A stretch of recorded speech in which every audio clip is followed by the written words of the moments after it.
Hello and welcome. It's another edition of Kaleidoscope on Channels Television. I'm Anne Nwawadu. On Kaleidoscope today, we speak with the Executive Director of Corporate Services at First Exploration and Petroleum Development Company Limited, First E&P, Emmanuel Etomi, on the organization's activities.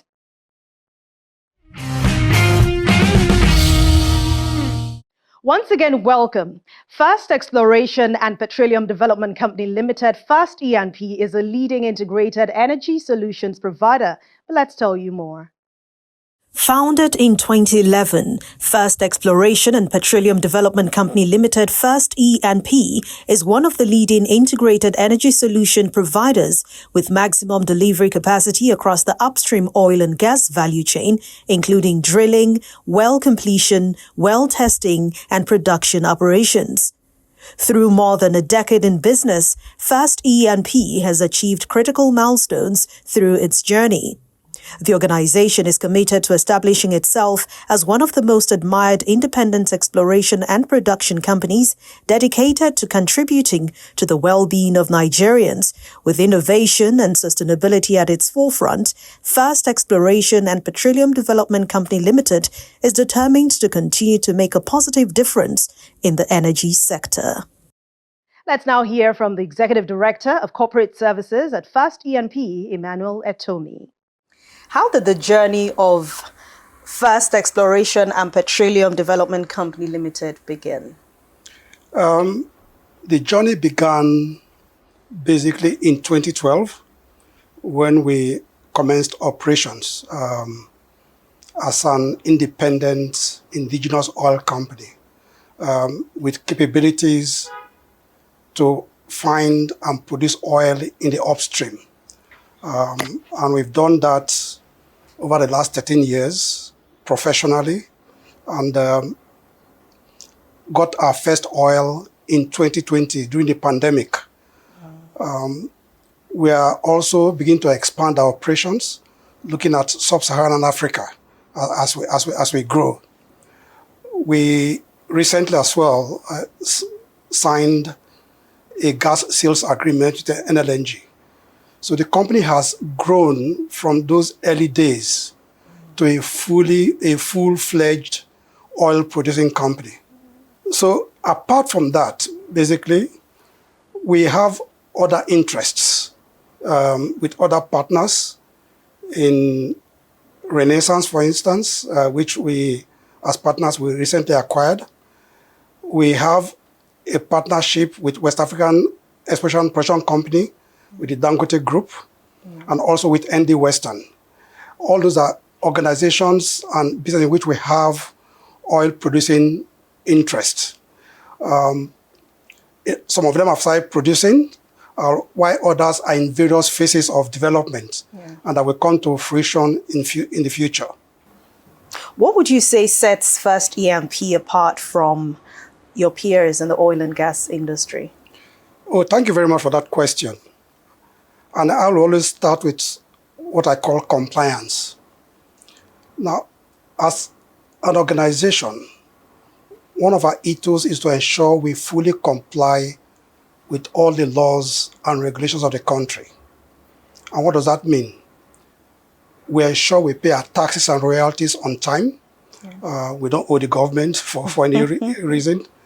We also are governed by a very strong board. We believe in very strong corporate governance. If you check our website and you see the caliber of people on our board that ensure that the company is professionally run, is at that level of class of people, Nigerians, who ensure that the company is properly managed.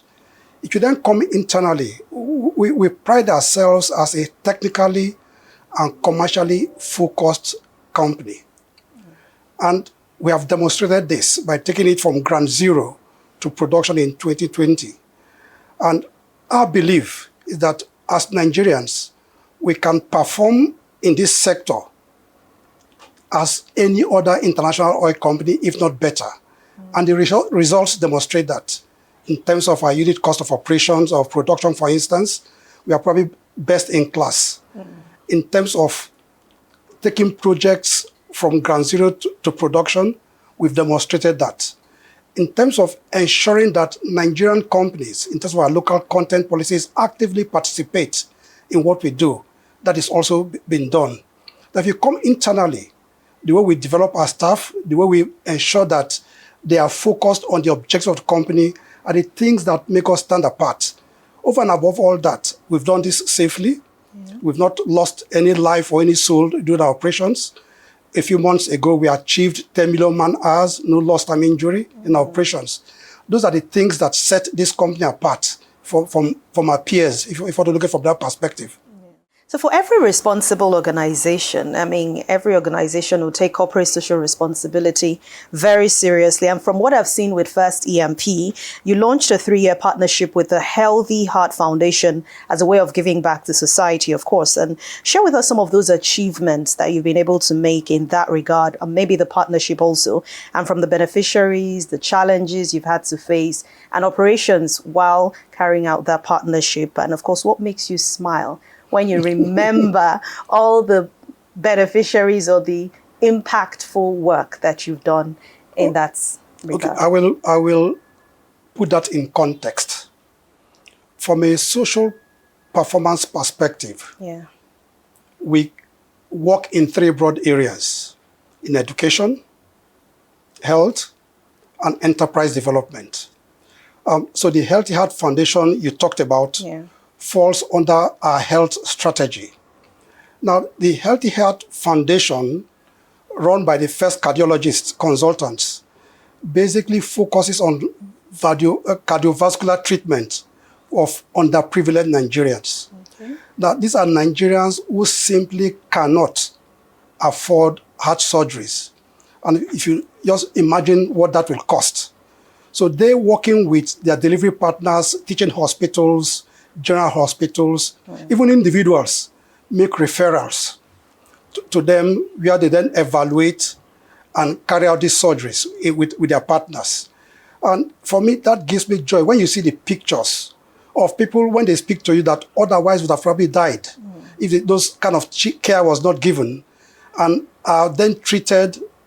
For example, about 40 open heart surgeries have been done by the organization. And over and above that, they are using that platform to also develop local capacity.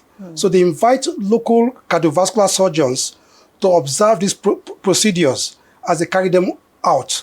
So to just ensure that other Nigerian doctors learn from this process. And that's, for me, my belief is this: the government alone in any society cannot solve all the challenges. And therefore, as individuals and corporate organizations, we have that responsibility to actively also contribute our quota. Because we know what the challenges are in our country in terms of the underprivileged. And therefore, we don't have this access. How do we work with experts like First cardiologists and the Healthy Heart Foundation to bring this kind of health care to the people? And that, for me, gives me joy when you see the results of the treatments that they've been carrying out. And for us, it's a partnership that will run over 3 years, treating that hopefully by the end, about 215 Nigerians would have gained access to this kind of treatment at no cost to them. It's what I think is a major contribution from that perspective. I know you talked about other areas you pay attention to, so maybe you now have to tell us what are the achievements you've made in regards to education and other parts or sectors that you do your CSR initiatives in. Thank you very much. When we started operations in 2012, before we even commenced any technical work, the first thing we did was to engage with our host communities, just to understand the challenges and how we are going to work with them going forward. And to date, we even went ahead to sign MOUs with them at that time without producing 1 barrel of oil, where we began to work with them to develop our programs. I'm passionate about education. And what we've done in the education sector with our communities is we take young kids from the communities in partnership with Dowen College and bring them to Lagos on scholarship and are placed in Dowen College, where they get their full education up to their SS3. And that is unheard of. We are the first in that axis, working with the communities to bring that kind of education to those communities. So the children are in Lagos being given world-class education by Dowen College. To date, we've brought about 51 of those children. But we want to go beyond that. And what do we want to look, if I look at the future, with digitalization and technology, how can we replicate a Dowen College in the communities using digital technology? These days, a teacher can be in Lagos teaching somebody in Bayelsa State. Yeah, sure. And we are looking at those strategies that will help us reach much beyond 51, much wider range of students in the state, using deploying technology, and that kind of work is ongoing to help us do that. What have we also done? Working with the local community trust. We've hired teachers. Teachers will never want to go to the rural areas to work. Everybody wants to be in the urban center. But we've been able to, working with them, deploy 70 teachers in 11 communities, helping with the education of the children. So those are some of the examples of things we've done with our local communities in the education sector. If you come to the health sector, we do health outreach. We have over 6,000 people we are seeing by various doctors, analyzing and prescribing treatments for people who have challenges. But again, going further, we will probably change all that to see how we actually bring health facilities, health professionals closer to the communities and getting first-hand, first-class treatment in the community. Those are some of the things we are beginning to look at as we go forward. From an employment perspective, once we contracted our partner, Yingsing, who owns the FPSO, what did they do? They actually interviewed youngsters from Bayelsa State, employed them, sent them to Singapore for training, and they sailed back with the FPSO. And today they are all fully employed, working on that facility. So those are the kind of things we help also facilitate with other partners to ensure that our communities fully benefit from our operations on an enduring basis. And what is the result of all that? We've never had any community disturbance since inception of our business. And that's because we have been able to build trust between ourselves and the communities on an ongoing basis. We work with them, we develop their capacity, even as leaders, on corporate governance, on how they do their budgeting, their planning, are all the things we do with them to ensure that they effectively also manage the funds given to them to manage their communities as well. We're not done just yet. When Kaleidoscope returns, we'll continue the conversation.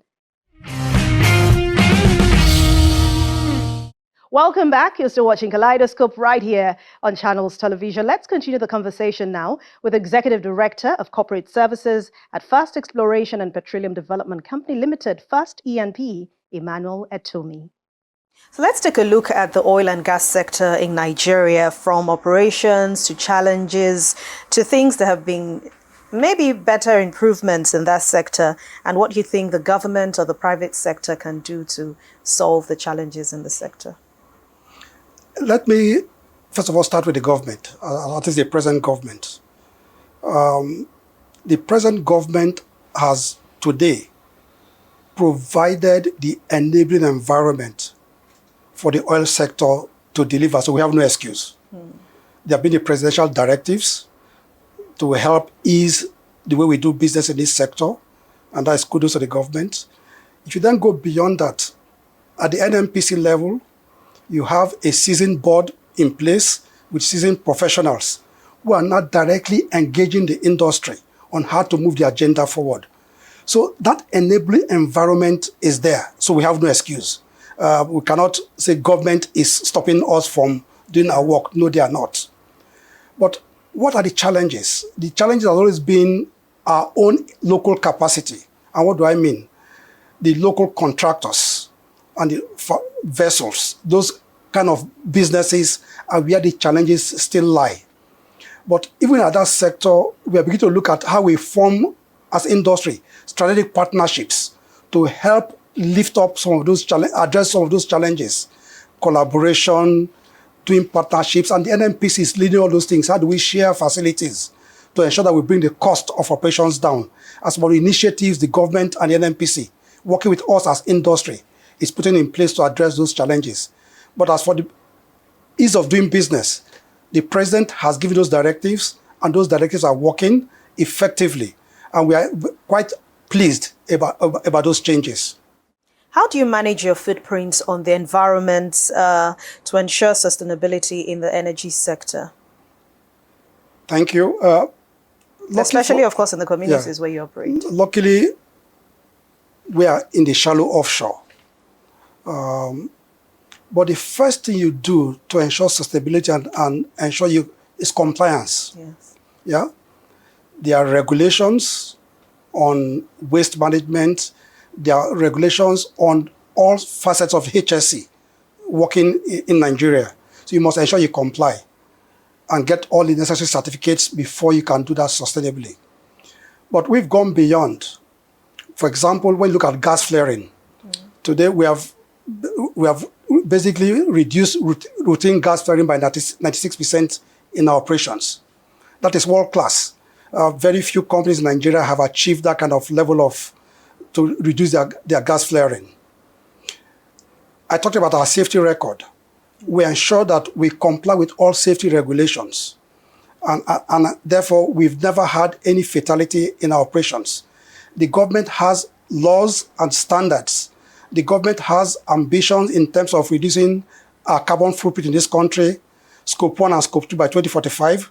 We have keyed into that, and Scope 3 by 2060. We are also keying in all to that to ensure that we are a low carbon organization in terms of our activities. Those are some of the things we are doing to ensure environmental sustainability in our own operations.